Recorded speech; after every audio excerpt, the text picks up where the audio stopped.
Hi, G-Flow.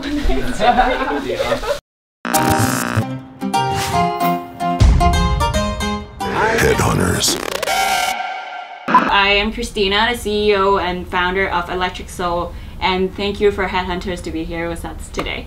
Dance music being the fastest growing genre in the world, how does it differ in terms of audiences in their tastes and preferences? Wherever you go, it's different, you know. Dance music adapts to every culture in its own way. So it's very interesting that wherever we go on our travels, we see people react differently to different kinds of subgenres. It's becoming a bigger and bigger part of every culture, but in its very own unique way. We kunnen wel weer zeggen dat het flink aan is in de backstage. Het is zo aan in de backstage!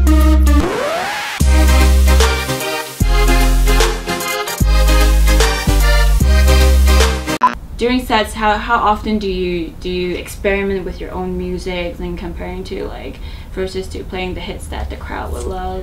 When I'm booked somewhere to play my set, I expect that the people standing there, that they know a bit of my music at least. Let's say I play 70 or 75% my own music, 25% something else, and then that other part, that's the part I experiment with. I change it over, but I find most of the times that people react the best to my own music because that's what they came for, you know. I don't like playing like someone else's big top 40 hits or something. It's just, I think it's too easy. Yeah. It's too easy, you know. I mean, I'd rather challenge myself to trigger people in different ways. Yeah. So do you think in Europe there are more acceptance about new music or new sounds comparing to Asia, or? There's just more maturity, you know. Here it's still very new, so it's definitely logical that people to get used to it. I mean, when you first start drinking wine, you like the more easy kind of flavors, and then when you drink it for many years, you like to experiment a little bit more. So that's the same with music, you know. People have to slowly grow into it, you know.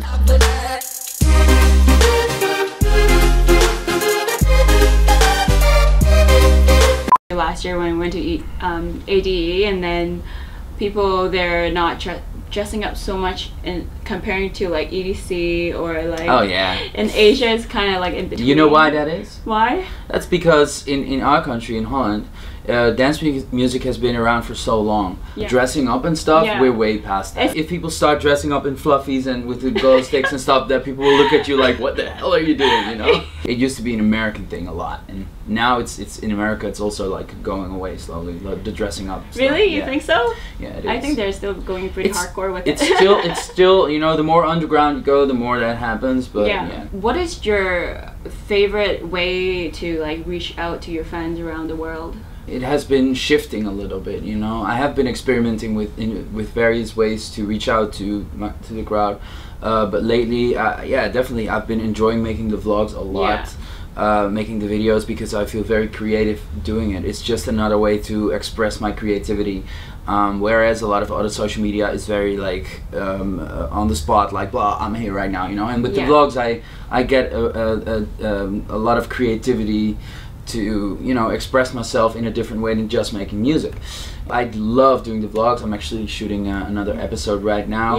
And I love photography as well, so that's why I've been enjoying Instagram a lot as well. Yeah, I saw your photos on Instagram. All the pictures are really good. I was at one point if I'm going to start a vlog, then what is it that nobody else is doing yet that I could, you know, fill in on YouTube, that I could do, and the only answer that I could find is do something truly genuine and open, and be vulnerable, because it is vulnerable, you know. So that's exactly what I'm doing with the vlog. Because as an audience, when I see your story of what you're experiencing best as a professional DJ, how often do we get to see that?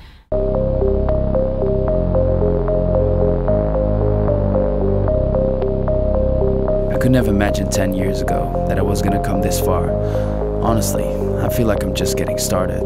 But this time, I'm taking you with me. There's been so many DJs putting out documentaries and promotional videos where they just what did you see them sitting on private planes and stuff, really and I'm like, okay, man, I believe that you have a lot of money and whatever, you know, but who cares, you know? Yeah. In the end, DJs there are just normal human beings as well, and I'm just showing people that it's not true that when you reach a certain point in your career that everything is like a fantasy dream world where you live in. It's just, it's life, you know, and life comes with challenges for everyone. So I like to tell a realistic, down-to-earth story. Imagine you having to wake up at 3 in the morning and dressing up and going to work and whatever. You'd be stressed. You wouldn't feel good, and you'd have to be nice to people and laugh. And that's sometimes the challenge, you know. And that's how it feels to be jet lagged, you know. And we are jet lagged basically half of our lives, you know. He's like, really grumpy right now. Thank you so much.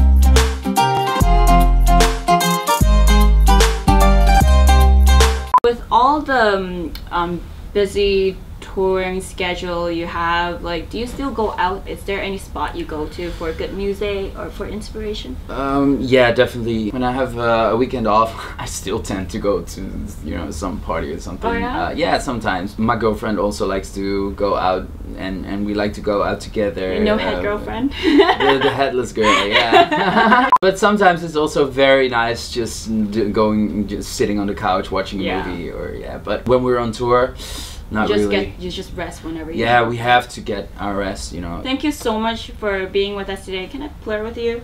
Sure. Peace, love, unity, respect. And respect. Thank you.